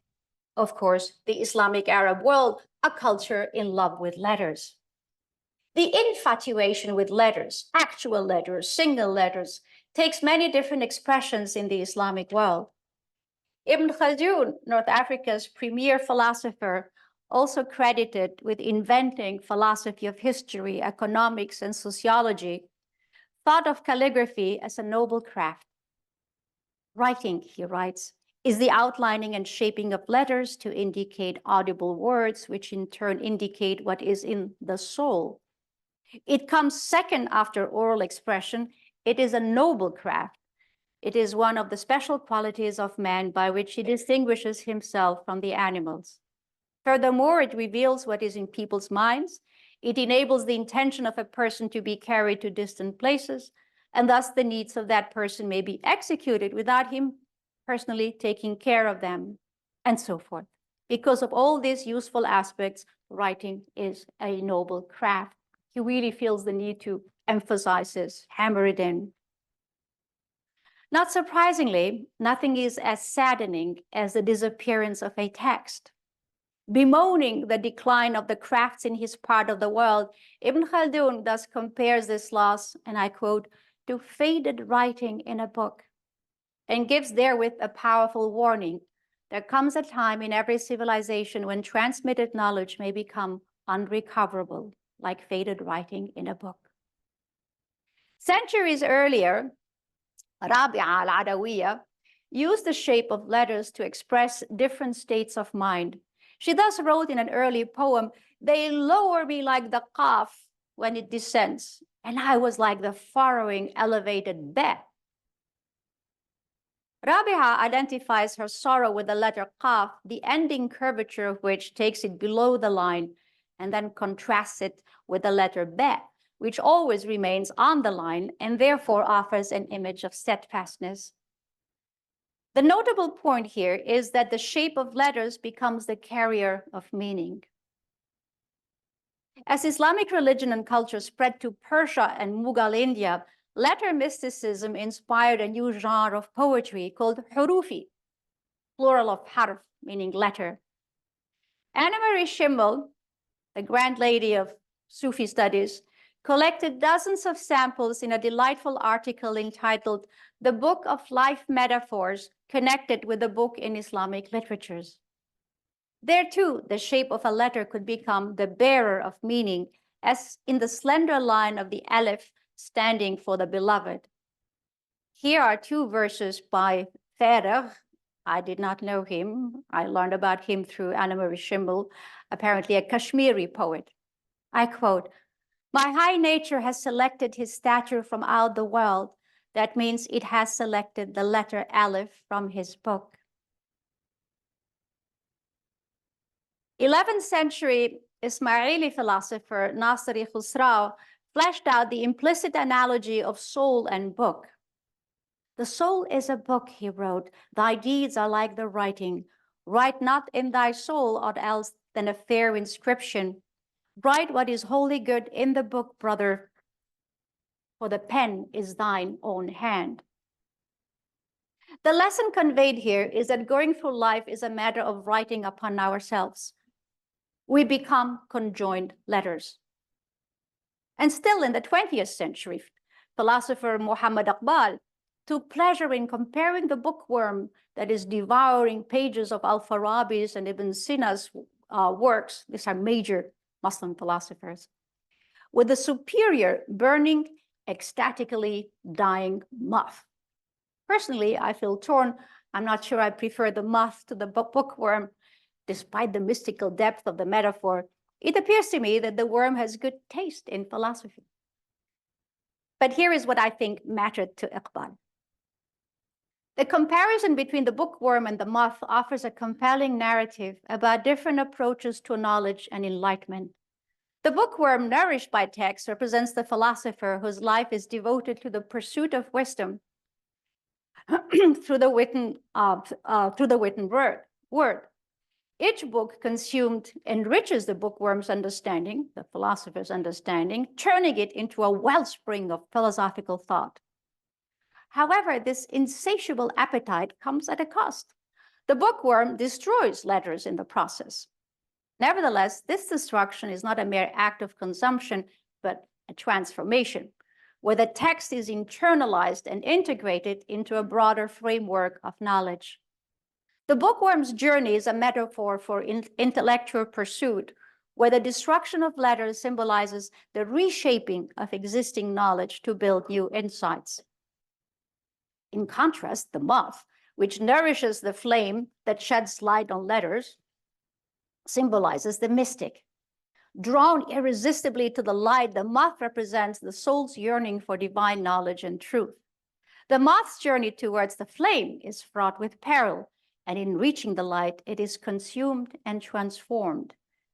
This act of destruction is not the end, but a metamorphosis where the moth becomes one with the flame it sought. The moth's path is a metaphor for mystical pursuit, where the seeker is transformed through an ecstatic union with the divine. What comes across in the cited verses is that letters provide solace. Whether they are loose or conjoined to form verses or entire books, the initiate is transformed by them.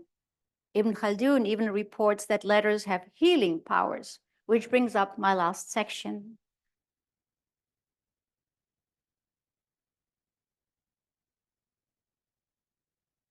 In Ibn Khaldun's extraordinary Muqaddimah, the preface to his major history, one finds him listing and commenting on everything he knew was part of the North African landscape and society he was so intrinsically connected with. He thus also describes the power of letters, leaving it up to the reader whether it is a matter of magic or mysticism. According to some of his sources, the magical power in letters stemmed from the inherent temperament of the letters, And I think you know what he was talking about, right? This goes back to ancient Greek medical theory, which is why the letters were divided then into 4 groups corresponding to the 4 elements: fire, air, water, and earth. Each element had its associated letters, which could exert influence both actively and passively. For example, Aleph was fiery, Bet was airy, Jim was watery, and Dal was earthy. This pattern is repeated throughout the alphabet. Those 7 letters are fiery, 7 airy, 7 watery, and 7 earthy. Just to give you a sense of what this is supposed to achieve, fiery letters were thought to repel cold diseases and increase heat. Similarly, watery letters were believed to repel hot diseases like fevers and enhance cold powers, such as strengthening the influence of the moon, and so forth. Ibn Khaldun also states that other scholars posit that the magical power of letters was due to their numerical values. It's like with the Roman numerals, where they're actually letters, and same thing in the Semitic languages, letters were also used for computation. For instance, Ba, Kaf, and Ra are related because they represent the number 2. So Ba is number 2, Kaf is number 20, and Ra is number 200. The North African philosopher also allows that the true significance of the connections between letters, natural elements, and numbers is elusive and not easily understood through science or logic. A certain Al-Buni thus maintains that the secrets of the letters are only accessible through vision and divine assistance. Surprisingly, after appearing to be skeptical, Ibn Khaldun ends up stating, the fact that it is possible to be active in the world of nature with the help of the letters and the words composed of them, and that the created things can be influenced in this way, cannot be denied. It is confirmed by continuous tradition on the authority of many practitioners. What I like to retain is the healing power of letters, whether through magical or mystical procedures. It suggests that humans are able to make nature wholesome, not creation as a whole, but living beings, including themselves. I come to my conclusion. Let us thus return to the scattered letters on the wall of separation. So far, we learned the world is a book and that the soul is a book. Moreover, Ibn Khaldun states, I quote again, it is possible to be active in the world of nature with the help of the letters and the words composed of them, which suggests further writing designed to make living beings wholesome. We can make beings heal through letters. What about the human world? How do mere letters, not words, just letters, change anything? When we look at Majd Abdul Hamid's mural, we do not find that the single letters are enhanced or made to look artful. There's absolutely no effort, right, in that direction. They were, quite to the contrary, forcibly separated from each other, deliberately disjointed. Now put that together with the beginning of creation, but there's something else going on here. Because nothing came into being as a result of breaking words. God does it, and you have an entire universe. We do it, and we have a mural. Unlike God's speech, qawl, human speech, kalima, creates meaning by linking letters. And this is where I would like to try to explain what I meant in the beginning by the isolated letters. I started a series of interviews with Arab philosophers, which are on YouTube. And I asked my son to help me because I don't know how to edit anything, except if it's written in letters. I had an idea that he understood perfectly. I said, my series of interviews is called Kalima, word, right? So I would like first the loose letters to show. So if we take it from the bottom, that's Kaf, so K, right? Lam, L, Mim, M, Ta, which is a silent T when it comes to the end of a word, and then show how they connect kalima. Yeah? We cannot get on YouTube here, it's federal territory, so that's why I had to take a screenshot. I was thinking, oh, I'm going to show them how these letters move and whirl, and I had the sound of desert sand, but anyway, you'll have to imagine that. So unlike God's speech, human speech creates meaning by linking letters, not by disjointing them. It is in the isolated position, idle letters traced by human hand may have names like, lamb, meme, and so forth, but they are powerless. It's when they shed their individuality and are linked that they become utterances. The transformation that comes through being conjoined by a human hand holding the pen or the brush creates meaning. Coincidentally, the letters making up the Arabic word for land always remain isolated. And now we come back to the word ard, right, for land.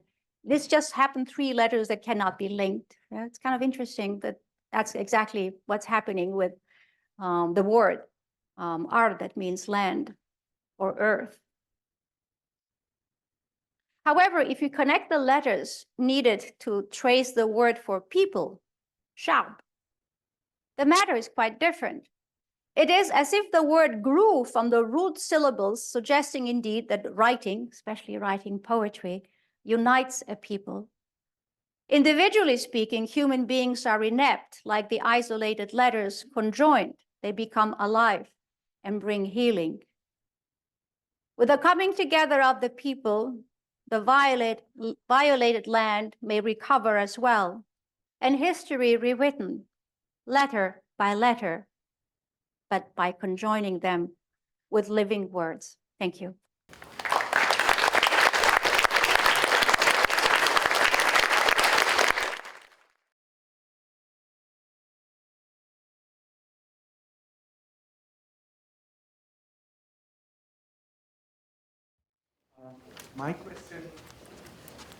My question or sort of my comment is for Professor Albertini. I'm a PhD student from India. I was just telling my friend actually that listening to you speak was kind of giving me an emotional sense of inspiration. I just want to rush to the library, so on. And I work on Ibn Arabi, and I'm part of the education department at the Ibn Arabi Society. And we do work with Ibn Arabi from an interdisciplinary perspective, bringing in different hermeneutical and other philosophical methodological perspectives to Ibn Arabi.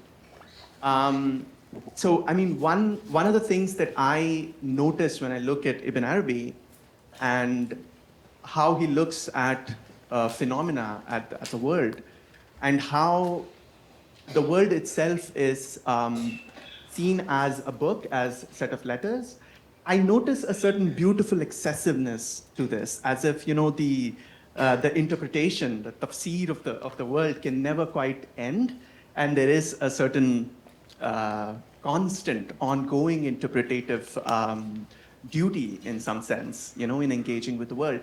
And I think that leads to a lot of interesting ways in which we can think about dialogue with others. Like everything constantly involves an unending, inexhaustible interpretation. So I was just very struck by that, and I was also struck by the mention of Galileo and how that kind of the book, which here, however, it's in a sense it's an inexhaustible book. So yeah, and I thought that there's maybe this task keeps us like in between the moth and the bookworm, in the sense that we don't eat up what we are interpreting, nor are we totally consumed by it, but it's still constantly ongoing. So there's this inexhaustibleness that Ibn Arabi brings to me, like that's the sense that I get. And so, yeah, that's what I was constantly thinking about. Thank you very much. Do you see for your comment? Appreciate your comments. So what I'm going to do for the sake of time is to have a few other people ask their questions, and once the questions are fielded, then maybe The two distinguished professors besides me will answer those questions. Maybe we can still finish it up at 11:30. So with that being said, you second, third, fourth. My question is also for Dr. Albertini. Now, there's a very strong implication in your presentation of Neoplatonism. Obviously, the letters as somehow ideal forms and so on. You mentioned at some point letter mysticism. You also mentioned that human beings, when they are talking, they combine letters. It's a combination of letters. However, we might also argue that human beings don't combine letters, I said definitely when they are speaking, but they combine sounds. And that these sounds are only rough approximations of certain, standard. So, for example, when you are educated, and that's why, for example, you have accents in different languages. Now, the implication of Neoplatonism raises many issues. And in fact, some people might object. But my question has to do with what is the relationship of this letter mysticism in Neoplatonism to the various Arab lahjas. So not because what you are describing is mainly classical Arabic. So what is the relationship of this Neoplatonism to Cairene dialect or Jordanian dialect and so on? How does your theory apply to dialect forms as opposed to classical forms? Thank you for your question. I think the third gentleman was here. Yes. And then the fourth one over here. I have two questions, one for Ashraf Mansour, and the other is for Tini. To Ashraf Mansour, the Arab Spring and what's happening in Tahrir Square was such an incredible inspiration. It inspired Occupation Wall Street. And yet, after the Arab Spring, or after Tahrir Square, there was a hope of elections. There really were elections. And then the whole thing closed down. I wonder if you could say anything about what happened to undermine the power of the Arab Spring. And Tamara, it's very interesting to think of letters as preceding speech in this way. I wonder how you would put that together with an evolutionary understanding of language, in which speech precedes writing. And are these two just irreconcilable worldviews, or is there some way you could see to put them together? Thank you for your question. I think you are the fourth one up here, please.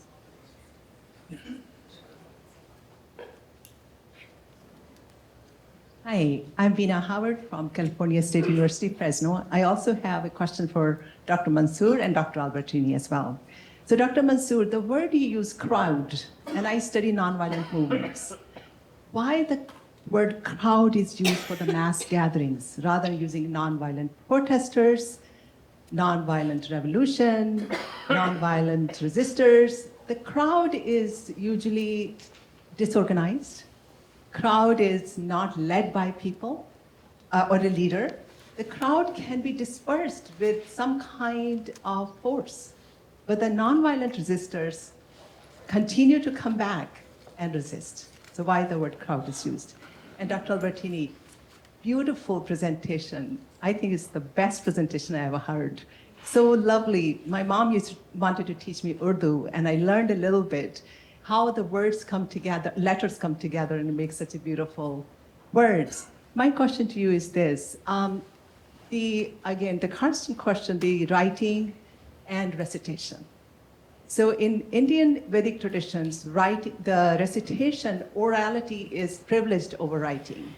It seems like in your presentation, the writing is privileged.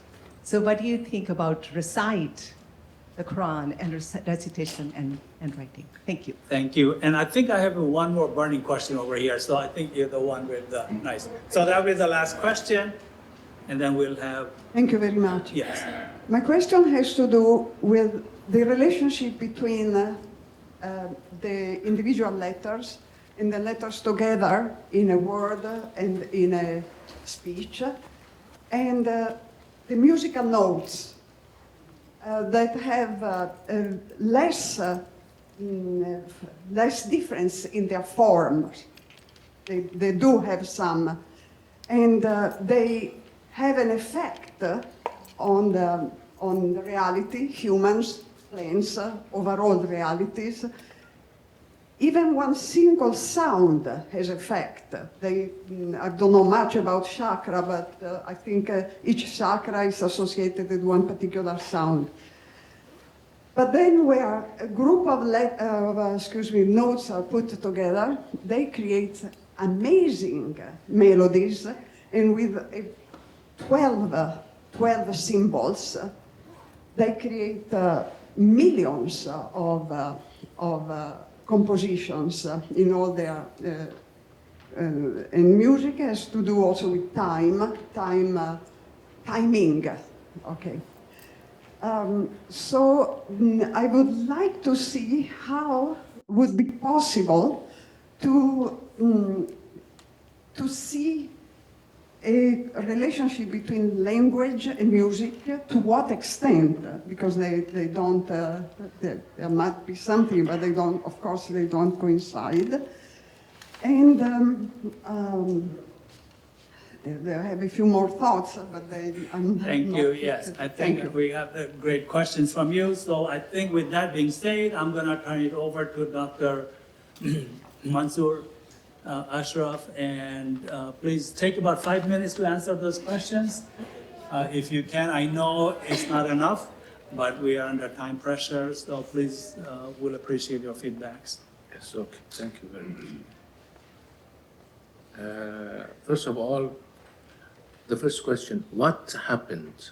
Yes, what happened is that there was a successful revolution in Egypt that was successful in toppling down Mubarak, the former president, okay? But it was unorganized, leaderless. This is the very concept of the crowd that you mentioned it. It is a crowd, unorganized and without a leader. So the deep state, the authoritarian state, took the matters in its hand very quickly, and the Muslim Brotherhood, the most organized, popular movement and party in Egypt, took all matters in its hand, and they made many secret deals with the military that led to its control of the parliament in 2012, and they succeeded in putting Mohamed Morsi in the presidency. So when we confronted the Muslim Brotherhood rule, many Egyptians couldn't confront them politically in a public sphere, in a free political public sphere. They closed down or they shut down many political revolutionary parties and civil movements. So many Egyptians in a Bonapartist matter didn't find any solution except finding help from the military, okay, to ousting Mohamed Morsi and the Muslim Brotherhood. So what happened is a Bonapartist taking over of Egyptian rule by the military by Al-Sisi, what is called a coup. Okay? The coup is a Bonapartist action that succeeded in getting rid of Muhammad Morsi and the Muslim Brotherhood rule. That was the end of the revolution. The revolution ends in a Bonapartist regime, a military dictatorship, because of the weakness of political parties in Egypt and of the civil movements in front of the Salafis and the Muslim Brotherhood. I think also I answered Rita's question about the crowd. Yes, it was a crowd. It was spontaneous. It was emotional. And that is, and leaderless. And this is the reason of its failure. Yes, I think I Thank answered. you. Thank you. Thank you very much. Tamara? Okay, quite a challenge. All right. Yes. So I love that comment about Ibn al-Arabi. He was, of course, extraordinary, one of the most extraordinary mystics in world history. And yet, there is something very important that maybe not all scholars realize, which is that he started in Andalusia. You know, nowadays, often people forget where he came from. And so Andalusia was really, from what we know, the place where this letter mysticism started, where letters are life, right? And so and just the thought of that journey of Ibn al-Arabi until he reaches the eastern portions of the Islamic Empire and plants the seed of letters, right? It's just fantastic. Now, yes, about whether speech precedes letters or letters precede speech. Ibn Khaldun, if you notice, in that longer paragraph that I quoted, sounds very Aristotelian. And he does say that writing is secondary to speech. So there he is kind of like following, his master Aristotle. But Ibn Khaldun, writes many things that seem contradictory. So you always have to look at the context. So on one hand, yes, in real life, in real time, right, we speak and then we write. But at the same time, so I wouldn't see that as a contradiction in his case. It's rather than just thinking of these two dimensions, and they are not in each other's way, because there is another dimension in which the letters are primordial. The whole universe is made of them, right? You only need to know how to put them together, and then you'll read. You'll be able to read the universe because it's all about letters. Each one of us is a letter. It's just fantastic, right? So, but you did, catch that correctly, right? So, about orality and literacy. Now, Arabs were among the most literal peoples on earth until the 20th century. There was greater literacy in the Arab world than in any other civilization for a very long time. And it had to do with the fact that the Quran was seen as the revelation, as divine revelation, obviously. And so children were taught from a very young age to think of letters and how to combine them. There is no stamped letters, printed letters in Arabic. Everything is cursive. Our children nowadays, I saw it with our son when he went to school. He never learned cursive. It was never done. A teacher mentioned it, gave up, and so all the children in the United States, I think, just stamp letters. Not, at least they can do that, right? But so in Arabic, it's the opposite. It's just cursive. So there is that motion. And that motion makes letters look alive. And it fascinates me. And I wanted to show that effect. Of course, I'm perfectly able to sabotage it. Do you remember how we did it? I'm, again, relying on Nick. So you see twice the same thing on the last two lines. Because if we delete the space between the letters, you'll see how the letters connect. And then you have the word shab, which means people in Arabic. And even if we do it with only one, it will be, it didn't happen. No, I'll do it. Yeah, It's okay. this bottom line here at the very bottom. You see where the cursor is. Let's see. This is a big performance, actually. I'm more nervous for this than my talk. Here we go. Yes, There's- you see?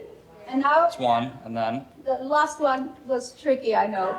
Yes, you got it. Thank you so much. You see, it's hard not to think of this being in some ways magical, right?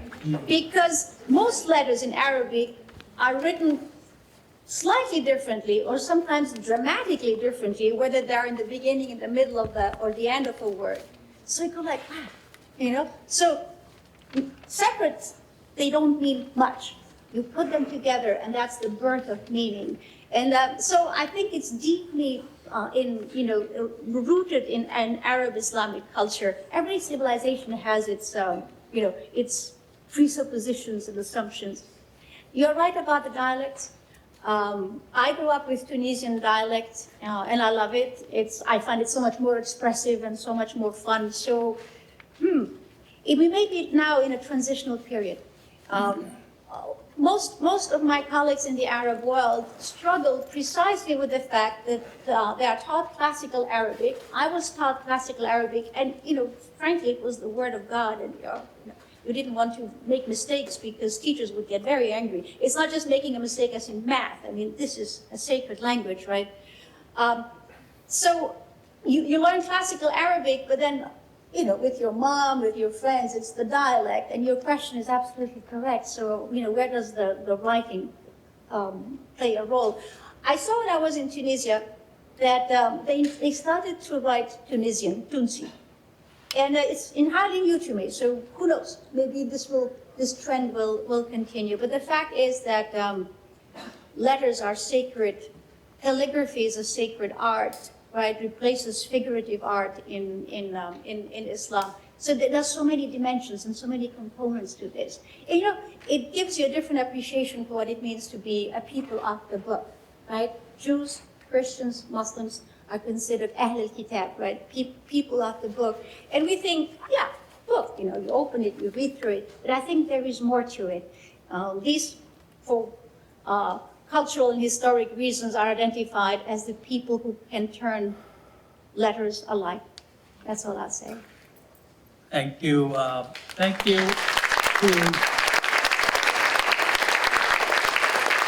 to Dr. Yusuf Bey, Dr. Ashraf Mansour, and Dr. Tamara Albertini for this enlightening me. I personally had pure joy in participating. This is sort of not what I do. I know this is a unique environment that I'm in, and I am just soaking in every moment of who you are and all the knowledges that you embody.